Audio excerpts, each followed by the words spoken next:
Hey, are you here? Yeah, it's time for the Paul Leslie Hour. Oh, we are really pleased to bring this to you. It's an interview with Scott Atwell, author of the book Buffett Backstories. Scott Atwell's book tells the backstories of Jimmy Buffett's songs. Hey, don't forget to subscribe to Paul Leslie's YouTube channel and like the Paul Leslie Hour on Facebook. Thank you. Debuting Christmas 2023. Let's hear from Scott Atwell.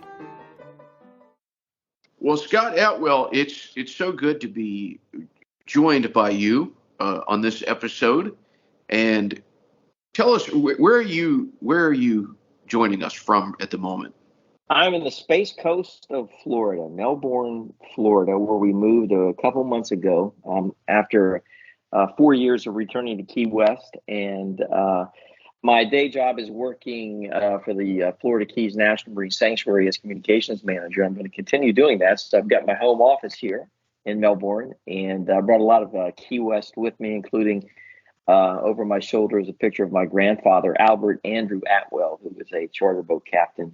That picture was taken in the 1940s down at the Key West fight. And you were born and raised in Key West. What kind of an influence did that have on your life? I'd say an appreciation for people and places, and how you leverage friends and those relationships to help you when you need it most. Key West was a very small community. We were very proud about baseball and growing up around the ball fields. And a little known fact that Key West actually has the state record for the most high school baseball championships in the state of Florida. My father played on two of those in the 1950s. And so we rallied around sports and each other, and a great camaraderie that lasts this day. And one of the reasons that we were brought together, or I guess I should say the main reason, is you are the author of this book, Buffett Backstories, 50 years, 50 songs by you, Scott Atwell.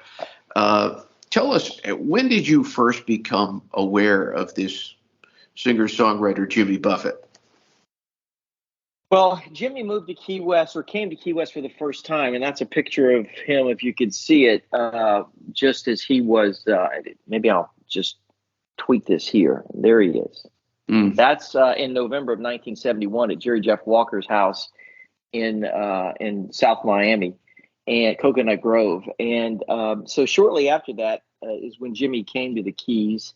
I was 10, 11, something like that. And when his first album started coming out after 1973, I heard about this guy who was singing about my hometown. And as I mentioned, being fiercely proud of Key West, naturally I was going to gravitate to him as an artist, and started at that point and never let go. And so that's when I became aware of it, and never ran into him in Key West. It wasn't, I didn't meet him until I was in Tallahassee, Florida, which I spent a good portion of my life professionally after college.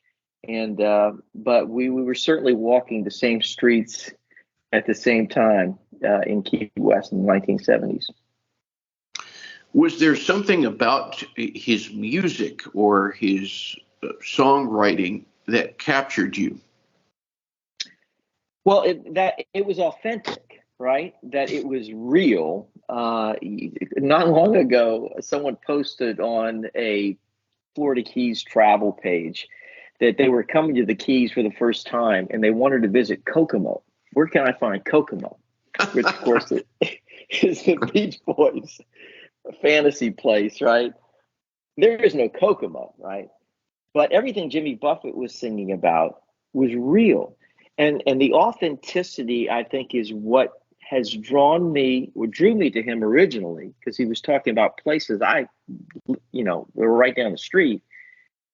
And he continued to sing about these authentic places, and vicariously I could go with him. We all could go with him. And I think that was the key to the magic of Jimmy Buffett, that it was a lived experience for him. and then we could live it vicariously, maybe even one day visit on our own. And that really was the key to him becoming a lifestyle artist, which helped him create a lifestyle brand, which helped him become a billionaire. Interesting stuff. So what was the spark that created the flame that became this book? What got this thing going? Well, I returned to Key West after many years being away in 2019, and I ran into a guy who had just purchased a radio station, and I said, "Hey, what do you think about me coming on and doing 2 hours of Jimmy Buffett on a Sunday?" And of course, I mean, I was volunteering using my own CDs. It wasn't going to cost him anything. Why would he want to do that? So I started in 2020, maybe late 20, coming on every Sunday and doing 2 hours of Jimmy Buffett. I was going to be listening to Jimmy Buffett on a Sunday anyway. But listening and presenting Jimmy Buffett are two different things, because as you have, announce the songs, when you take breaks, 3 or 4 songs a piece, you have to describe what it is that people are listening to. And it's very natural when it comes to Jimmy Buffett to want to talk about the origins of that song, right? Because as I mentioned, they are authentic. And so there are backstories. And so I would each week elevate one of the songs as a Buffett backstory and do the research on it. And sometimes had to interview people along the way, and realized that what I was doing was collecting chapters of a book along the way, and then decided to put them in a book, 50 of the songs for the 50th anniversary of him arriving in Key West. So that would have been 2021. In fact, the price of the book is $19.71 because it was 1971 when he came to Key West. And so that's how it happened, sort of by accident. The book did, because I was doing this radio show that just naturally begged for these stories to be revealed. And I've continued to do it, even though I stopped doing the radio show. I've continued now to add chapters, whether it's in the physical book or my Facebook pages, which I've been enjoying doing with this latest album, Equal Strain on All Parts. And I want to call to the attention of everybody out there, whether you're watching this on Facebook Watch or on YouTube, check out on YouTube, it's called Scott Atwell's Buffett Backstories. Subscribe. And then on Facebook, it's Buffett Backstories. That's the page. You can like that page. And it's a continuing story, which is very interesting. You're keeping the stories alive, which is a great thing to do. Well, because I continue to be interested. It's all about this natural curiosity. My I don't know why I have this natural curiosity, but it certainly came in handy when I got into television broadcasting, which is my first career. And I've always had this natural sense to ask the question, why? And so the new album comes out, and there's a lot of questions to ask.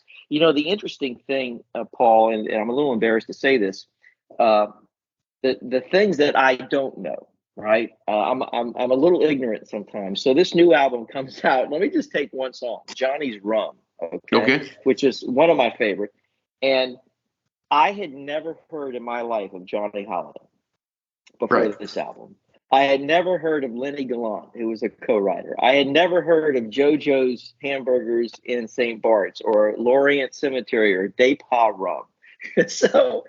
So the song is begging for some context, and Jimmy has left it out there for us to find out if we want to. And so I started doing the research, got a hold of Lenny Gallant, and told the backstory of Johnny's Rum.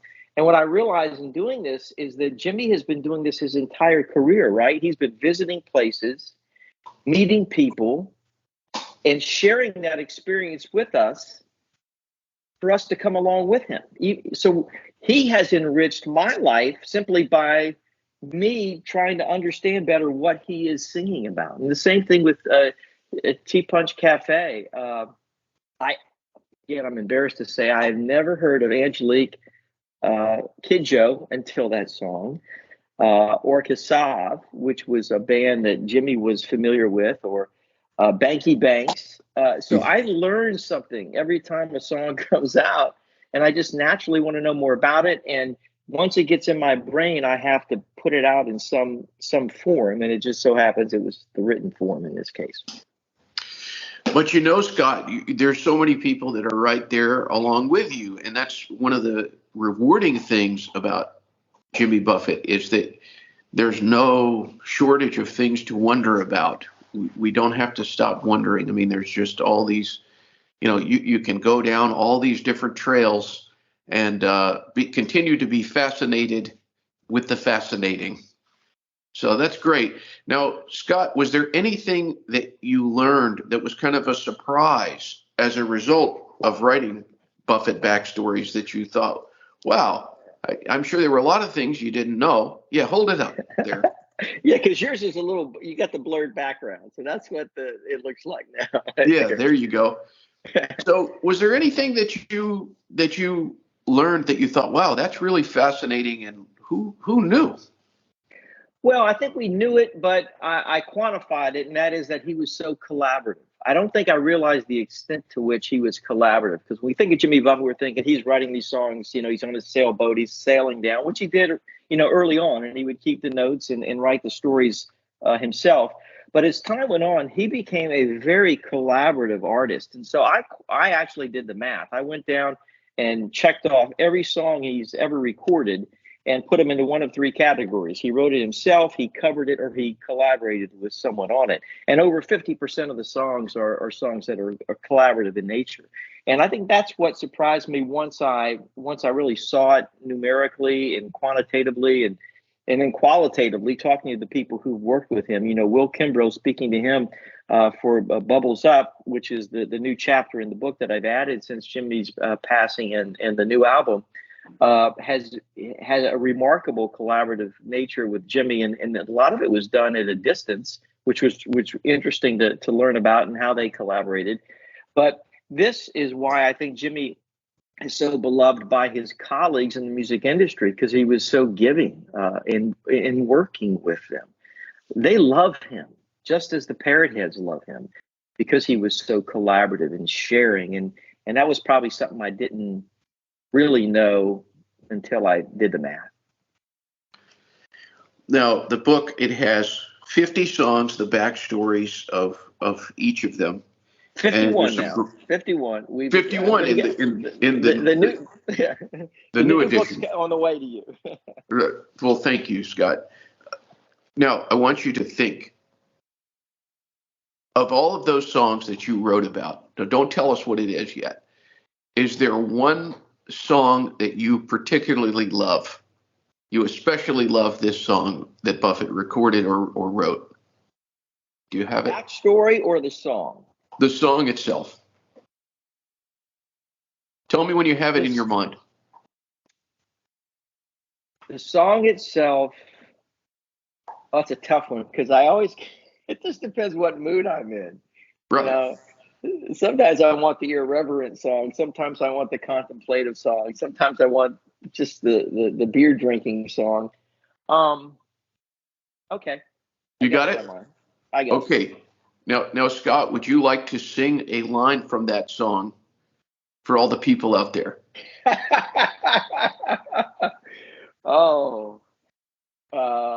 Let's see if I can. You don't have to. You could recite a line from it if you want. Now you put me on the spot, and I'm a little. I'd have to probably look it up. The song is "Death of an Unpopular Poet." You know what? I don't know what it was. I knew you were going to say that. Really? I did. I said he's going to say "Death of an Unpopular Poet." Why do you think? Well, it's just such a brilliant song, and for somebody who likes that very, very beginning era, like maybe I was kind of like tipped off by the picture of Jimmy on the Packard back there. When I think of that picture, which was, I think, before even Death of an Unpopular Poet, but I think somebody who knows about that picture and likes that picture probably likes Death of an Unpopular Poet. Right after I asked it, I thought, he's going to say Death of an Unpopular Poet. I swear, that's what I thought. Go play the South Carolina lottery, okay, this week, because you're going to win it.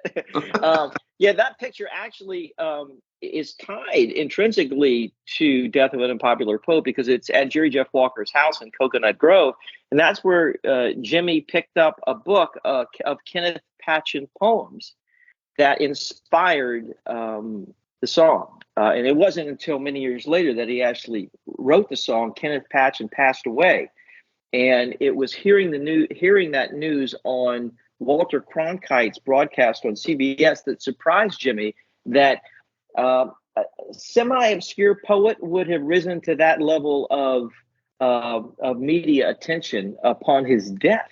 And that's what got the wheels turning. You know, during the pandemic, Mick Utley and his wife, Mac McNally's daughter, who are married, did a video series called At Home with the Coral Reefers. And they finally got around to interviewing Jimmy last, and sort of buried in that interview. I say buried because no one really picked up on it a lot, but they asked Jimmy his favorite song. He picked two, and one of them was Death of an Unpopular Poet. The other one was 12-Volt Man. Yeah, and two great songs there. Now, such an important part of the story of Buffett, and so much of it is in the book here, the fascinating characters, not just Buffett, but all these people that he wrote about and all the people that he encountered. And I'm curious, as a result of writing this book, both in the process of writing it and also the aftermath after having it published, has there been somebody that you've encountered that was an especially fascinating, an especially interesting person that grabbed you? Well, I'd have to say, you know, speaking with Mishka Frith, who was the inspiration for the song Chanson pour les petits enfants, and how all that transpired in his life, that he would become this reggae singer on Jimmy Buffett's Mailboat Records label. But speaking with him and understanding the origins of that song, there's just a great story there. You know, young Mr. Moon flew away in the night with his best friend Magnus right by his side.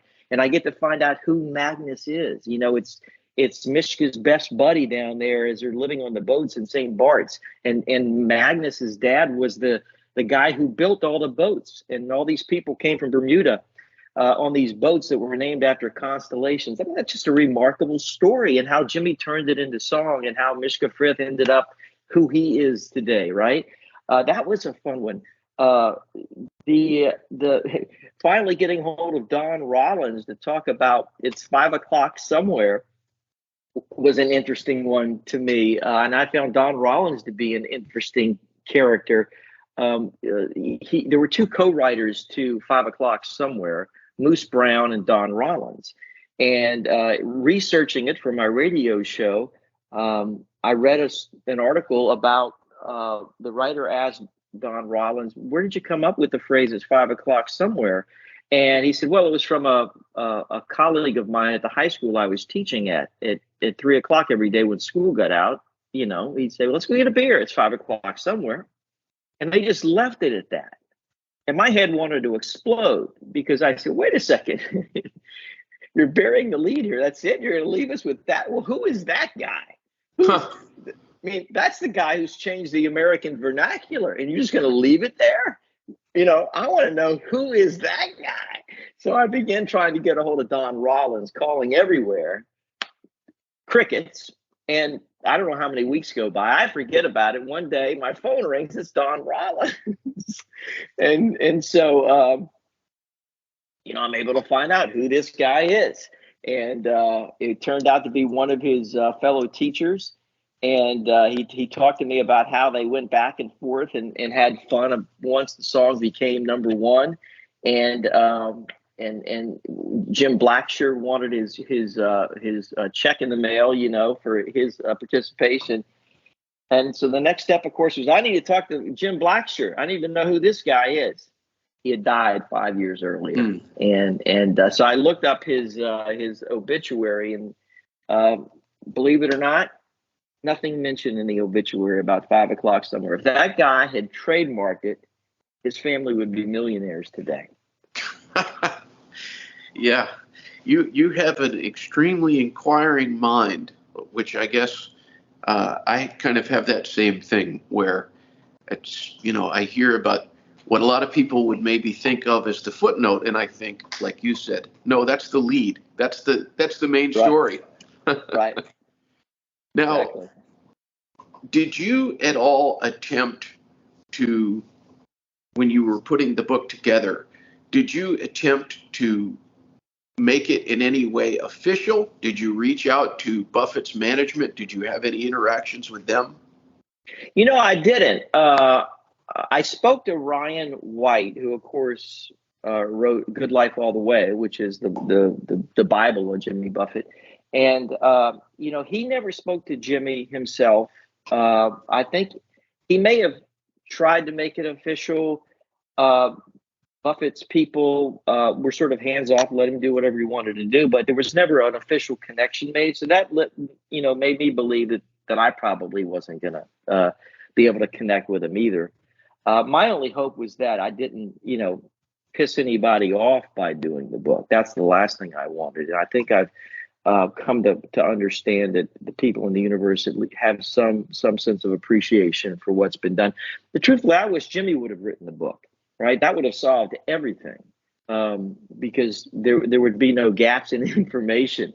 But he didn't, and I needed to get it out of my brain once I started collecting the stories. It was simple as that. I just needed to get it out in another form, and that's how the book came about.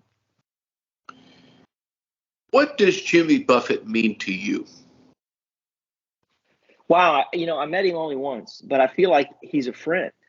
I truly feel like he's someone who has allowed me to come along with him through his remarkable life, simply by singing these songs or writing books and almost feeling as if I'm there with him.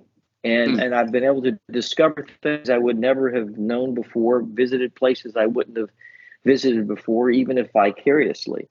And I, to some degree, it's hard to. I think he's still here, and in fact, the updated book, I really had to contemplate after his passing. Should I go through and change all the verbs to past tense? And I made a conscious decision not to, and wrote about it right on the first page by saying one of the greatest gifts left by an artist is the capacity for his or her works to live on in their absence. Jimmy Buffett is. Not was. That's how I feel about it. Wow, that's so well put. Very good, Scott. So, what have you been working on now? What's the aside from this continuing storytelling? What is on the horizons for Scott Atwell? Well, I've been working for the last year on a screenplay project about another Key West character who was famous in the 1970s. And he has a very strange name. His name is Bum Farto. Joseph Bum Farto was our fire chief. And in the 1970s, I mentioned how Key West went through a hard time financially when the Navy base left. And that's when the drug culture started to take over. People started participating in running marijuana out of necessity because they had no other source of income. And it became so prevalent that even the city fire chief and the city manager got involved, and they were arrested in 1977. And the fire chief, Bomfarto, was convicted. And then while he was out on bail awaiting sentencing, he disappeared. And no one ever heard of him again.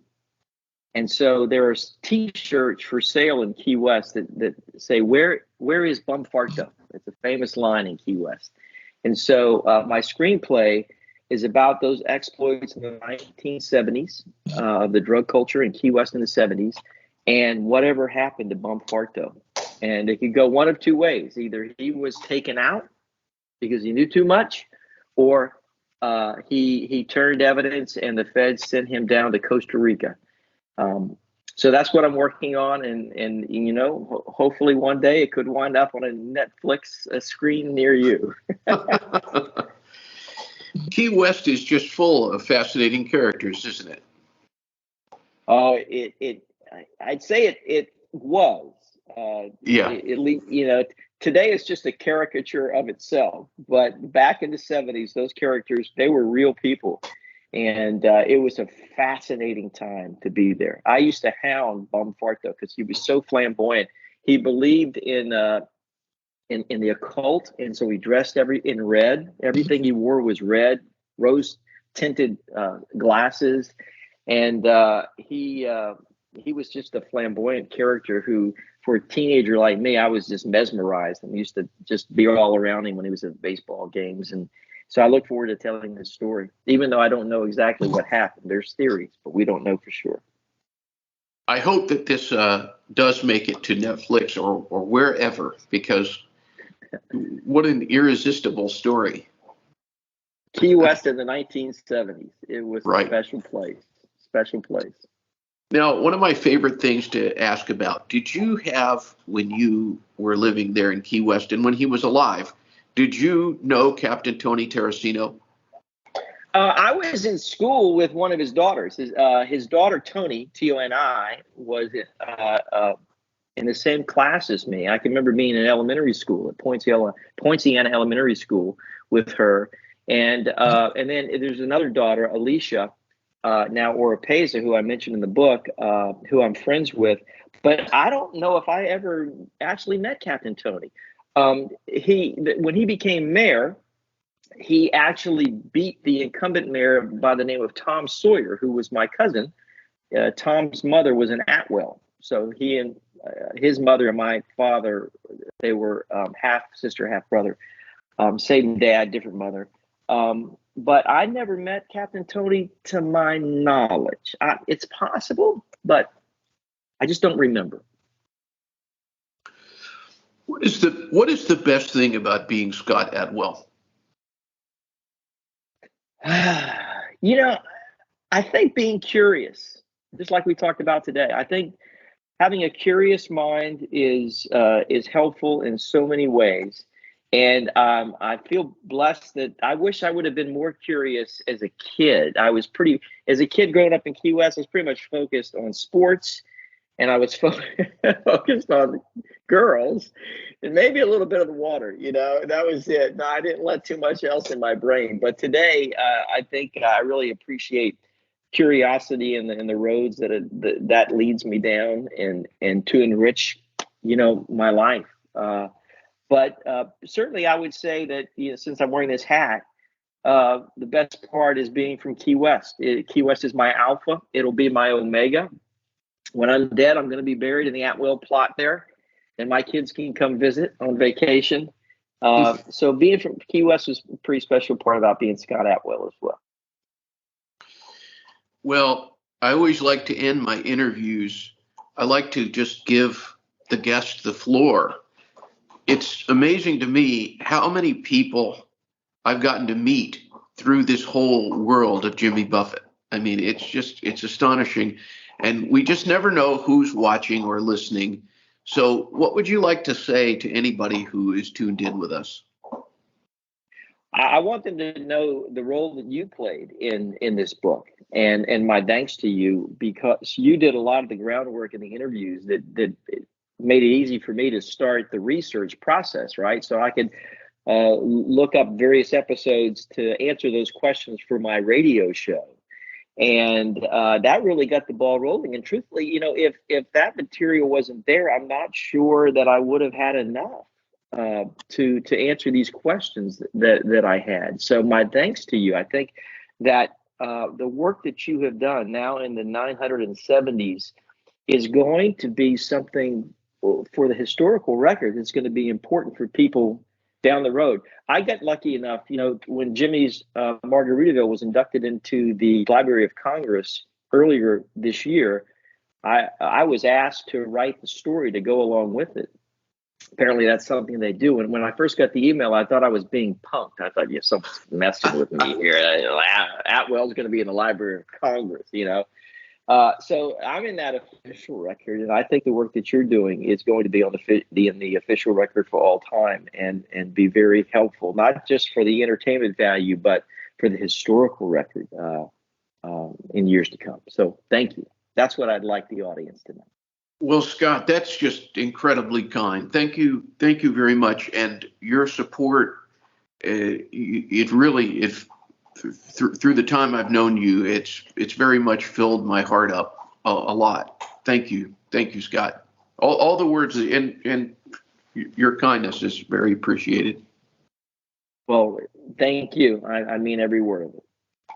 Well, Scott, there's one more question. I thought since this is debuting on Christmas Day, and perhaps coincidentally, I don't know, Jimmy Buffett's birthday is December 25th. I thought, what if Scott said Jimmy did 2 Christmas albums, and there were some great recordings, everything from Mele Kalikimaka to his own songs. What Christmas song should everybody, once this interview finishes, what Christmas song should everybody go out and listen to? Merry Christmas, Alabama. It is the song that came out a year after my youngest daughter was born. And I can remember putting the album on Christmas Day. She was probably 2-3 years old, picking her up in my arms and dancing with her to Merry Christmas, Alabama. There's something about that song that just strikes me on Christmas morning, how tender it is. That is a Christmas memory I'll never forget. And I want you to know that I am lobbying. My daughter's now 25. I'm lobbying that is the father-daughter dance when she gets married, which could be kind of odd if it's the middle of the summer, but it might need some explaining. But I would love for that to be the father-daughter dance that would remind me of those Christmas mornings of picking her up and dancing to that song. So Merry Christmas, Alabama. Put it on. Enjoy it. It is a wonderful song. And very, very quickly, I don't want to keep everybody from playing that song. I'm going to give a little Buffett backstory on that song. So I got to hear the demo of that song that Matt Benton recorded. And that song was originally written, it was not a Buffettized song. The names of the original cities, like all the cities are references to Buffett's previous homes. The first version of the song was just different cities. It was a more universal song. My brain's exploding. But Jimmy put that. My brain's exploding. Yeah, but Jimmy put his little spin on it and made it, a more personal song to him. And yeah, wow. Maybe Matt will put those demos. I would love to get the original lyrics. I would love to get those original lyrics. See, I've got to update the book now. You see what you did there? Well, wow. Scott Atwell, thank you so much. It's a great pleasure. My pleasure. Thank you. Merry Christmas, everybody. Let's enjoy this one for Jimmy Buffett. We thank you and appreciate you dropping in for the Paul Leslie Hour today. You know, you can help the Paul Leslie Hour in our mission to provide independent media content like this by visiting www.thepaulleslie.com/support. We truly thank you. This is your announcer speaking. Performance of The Entertainer intro song and Corina Corina outro song courtesy of John Primorano. Well, that's it for today. So until next time, be safe and be good.